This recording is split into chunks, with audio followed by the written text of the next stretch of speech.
And welcome back. جہاں پہ بھی خانہ جنگی کی صورتحال ہوتی ہے کہ صرف اور صرف اس کانفلکٹ سے نہیں بلکہ اس کانفلکٹ سے افیکٹ ہونے والے پورے سسٹم پہ جو اثرات پڑتے ہیں، ایک ڈیوسٹیٹنگ ہیومینیٹیرین کرائسس آتا ہے. آج اس سیگمنٹ میں جب ہم بیرونی امور پہ نظر ڈال رہے ہیں، we are going to review the situation in Yemen, جو کہ دن بدن بتدریج خراب ہو رہی ہے. آپ کو بتاتے چلے کچھ دن پہلے ہم نے کور کیا تھا کہ ایک ایئر اسٹرائک ہوئی، ایک ڈرون اسٹرائک ہوئی تھی ابو دھابی میں، اور یو اے ای کے جو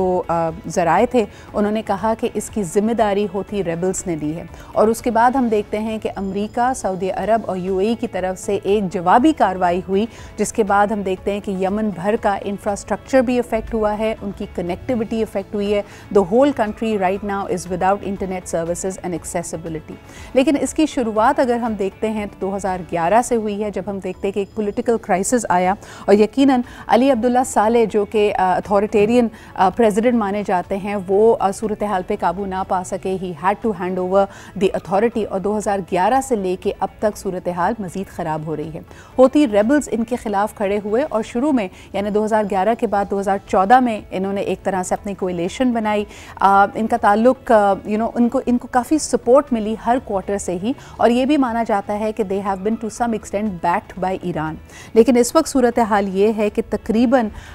اس میں کہا جا رہا ہے کہ اگر ٹوٹل نمبر آف ڈیتھس کی اگر بات کی جائے تو 2,33,000 لوگ اب تک جاں بحق ہو چکے ہیں ان کانفلکٹس کی وجہ سے، اور اس میں سے 1,33,000 ریلیٹڈ کازز کی وجہ سے، انڈائریکٹ کازز کی وجہ سے، یعنی خوراک کی کمی کی وجہ سے، غذا نہیں مل رہی، ہیلتھ کیئر نہیں ہے، انفراسٹرکچر نہیں ہے. اور یہ نمبر اور زیادہ تکلیف دہ ہو جاتا ہے جب ہم یہ دیکھتے ہیں کہ اس میں 10,000 کم سن معصوم بچے بھی شامل ہیں. لیکن از دا ورلڈ ٹیکنگ نوٹس، اور اس کا اس خطے پہ کیا اثر پڑ سکتا ہے، آئیے اس بارے میں بات کرتے ہیں. ہمارے ساتھ موجود ہیں ایمبیسڈر جمیل احمد خان صاحب. بہت بہت شکریہ جمیل فار میکنگ ٹائم فار اس. خانہ جنگی کی صورتحال ہیومینیٹیرین کرائسس کو مزید بگاڑ رہی ہے، خوراک کی اشد کمی ہے، یو این اس کے بارے میں بات کر چکا ہے، کئی مانیٹرنگ سیلز بات کر چکے ہیں. حل کیا دیکھتے ہیں آپ یمن کی اس صورتحال کا اس وقت؟ جی بہت ڈیواسٹیٹنگ ایفیکٹ ہے. وہاں 1% جو وہاں 0.1% ہوتی پاپولیشن ہے، اس کو ٹارگٹ کرنے کے لیے پورے یمن کو کھنڈرات بنا دیا گیا ہے. اور جو جس قسم کے بمبارڈمنٹ وہاں کی گئی ہے، وہ بمبارڈمنٹ اقوام متحدہ کے چارٹر کے تحت کلسٹر بم وغیرہ، اس پر بھی پابندی ہے، لیکن وہ بھی برسائے گئے. اور ساتھ ساتھ اس کا اثرات تو کئی دہائیوں تک رہے گا، کیونکہ یہ جتنے پریسیشن بمبس ہیں ان میں ڈپلیٹڈ یورینیم، یہ میں نہیں کہہ رہا، یہ IAEA کی رپورٹ ہے، انہوں نے بھی بتایا، چاہے وہ افغانستان ہو، یمن ہو. لیکن اب آپ اس وقت یمن کی بات کر رہی ہیں تو نہ وہاں گیس ہے، نہ وہاں پانی ہے. آکسیجن کی صرف ایک کمپنی تھی جو آکسیجن تیار کرتی تھی تاکہ لوگ جو ہاسپٹل میں ہوں یہ یا اس کے علاوہ ان کو سانس لے سکیں، وہ بھی تباہ ہو گئی. 35 ہاسپٹل وہاں تباہ ہو گئے. فروٹ اور ویجیٹیبلز کے ٹرکس، یہ امیجز موجود ہیں گوگل پر، فروٹس اور ویجیٹیبل کے ٹرکس پر بھی پونڈ کیا گیا، بامبنگ کی گئی، اور جس کی وجہ سے تقریباً 24 لاکھ اس وقت افراد جو ہیں وہ اپنی موت اور زیست کی صورتحال میں، نہ خوراک ہے ان کے پاس، نہ کوئی اور سلسلہ ہے، وہ اس میں گزار رہے ہیں. تو یقیناً یہ تو جس قسم کا ہیومینیٹیرین کرائسس وہاں ہے اس وقت دنیا میں، وہ کہیں اور نہیں ہے. ظاہر ہے ہمارے پڑوس میں افغانستان میں بھی وہ شروع ہو گیا ہے، لیکن اللہ کرے کہ افغانستان میں اس حد تک نوبت نہ آئے. وہ تاریخی مقامات جو صدیوں سے وہاں، جس کو باب الیمن کہتے ہیں، جو اس کی ایک اسلامک تاریخ بھی ہے، اس کو ڈیمیج، اس میں اور بہت ساری تاریخی معاملات ہیں. تو جو آپ نے بتایا 2 لاکھ، یہ بڑے بھاری دل کے ساتھ یہ چیزیں ہم مانیٹر کر رہے ہیں. اور میں کیونکہ 3.5 سال وہاں میں اقوام متحدہ کے ڈپارٹمنٹ کی سربراہی کرتا رہا ہوں، تو یمن کے لوگ اتنے اچھے اور اتنے اسمائلنگ یمن کہلاتا ہے، اور پاکستان کے لیے ایک خاص گوشہ رکھتے ہیں، محبت رکھتے ہیں وہ لوگ. اس لیے بہت بھاری دل کے ساتھ مجھے کہنا پڑتا ہے کہ جو بھی سلسلہ ہو رہا ہے یہ نہیں ہونا چاہیے تھا. اور اسی لیے ایک ذہن میں اس میں مجھے شعر بھی یاد آ رہا ہے کہ ہم نے مانا کہ چاند ستارے ہوں گے، ایک پرچم تلے سارے کے سارے ہوں گے، لیکن جتنے مارے ہیں مسلمانوں نے، ساری دنیا نے بھی مل کے نہ مارے ہوں گے. اس کے علاوہ اس پر اور کتنا ماتم کیا جا سکتا ہے. جمیل صاحب مجھے بتائیے کہ اس وقت جب ہم بات کرتے ہیں کہ there was an OIC conference or extraordinary session for the foreign ministers was held in Pakistan.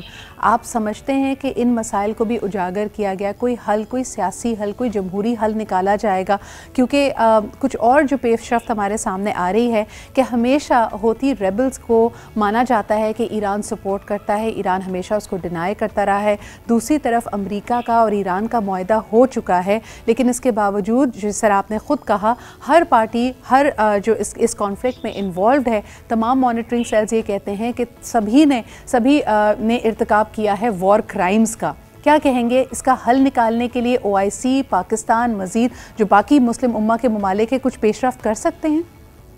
نہیں, یقیناً دیکھیں اس کے تو مسلم OIC کے چارٹر, اس کے آرٹیکل 9, آرٹیکل 10 میں یہ دیا ہوا ہے کہ سربراہان یا فارن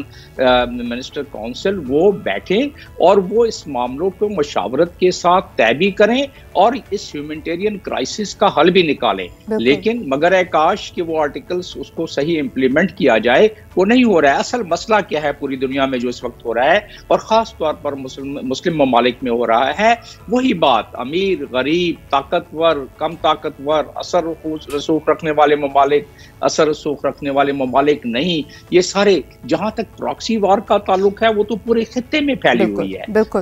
اگر ایران کو, میں وہاں تھا, میں نے خود اس پر رپورٹیں لکھی ہیں, صدا کا علاقہ ہے جس میں کہ کثیر آبادی ہے ہوتیز کی, اور وہ ہوتیز زیدیز بھی کہلاتے ہیں وہاں. تو بہرحال اس کی ایک بڑی ہسٹری ہے, وہ لمبی ہو جائے گی. جاننا چاہوں گی because the reason I wanted to connect these dots, ہم نے ویسے ہی دیکھا کہ کووڈ کے بعد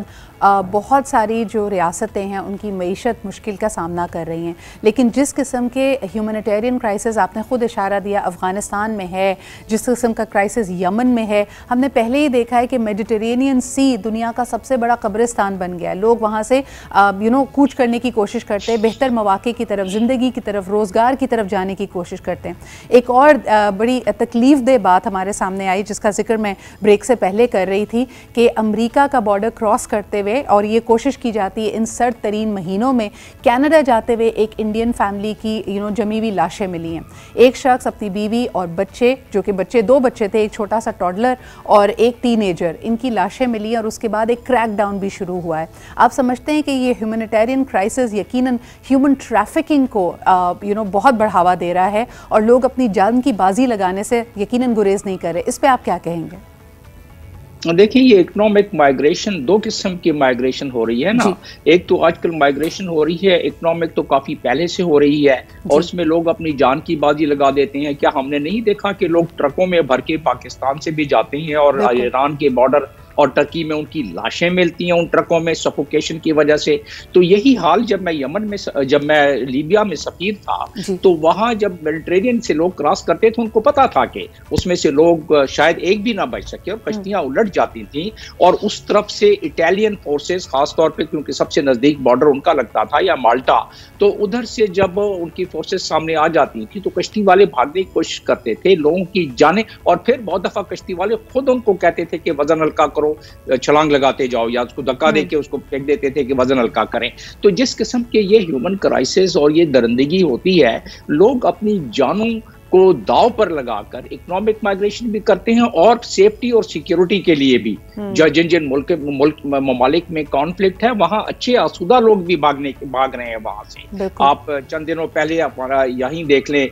ہمارے پڑوس میں کیا ہوتا رہا ہے افغانستان میں. تو پھر اس لحاظ سے لوگ پروں کے ساتھ لپٹ جاتے ہیں, لوگ کشتیوں کے ساتھ لپٹ جاتے ہیں, اور اپنی جان کو یہ لمحہ فکریہ ہے ترقی یافتہ ممالک کے لیے, کیونکہ دیکھیں کووڈ ہو, سفری پابندیاں لگا لی, لیکن جو کرائسس یہ دوسرے ممالک میں کریٹ کرتے ہیں اپنی انٹرونشنز کی وجہ سے, ان کی سیاست میں دخل اندازی کر کے, ان کے جمہوری عمل میں دخل اندازی کر کے ہونے والے کسی بھی انتشار کو, یعنی اگر کوئی ریبل ہے, کوئی خانہ جنگی ہے, اس کو ہم سب کو پتہ ہے کہ کون سی ایجنسیز کس طرح ان کو مال اور زر سے سپورٹ کرتی ہیں. تو آپ کو لگتا ہے کہ یہ اب اگر سمجھتے ہیں کہ یہ کانفلکٹس کنٹین کر لیے جائیں گے, تو اب یہ ان کے لیے ویک اپ کال بھی ہے, بیکاز یہ کنٹین تو نہیں ہو سکتے. دیکھیں, یہ پورا یورپ اس پہ لگا ہوا ہے کہ یہ جو ہمارے پاس الیگل امیگریشن ہے وہ نہ ہو, لیکن اس کے ساتھ ساتھ کچھ اس میں کنونشن بھی ایسے ہیں کہ کوئی آدمی اگر آ کے اسائلم سیک کرتا ہے یا وہ ریفیوجی بن کے آتا ہے, تو اس میں ایک کنونشن ہے 1951 کا UNHCR کا,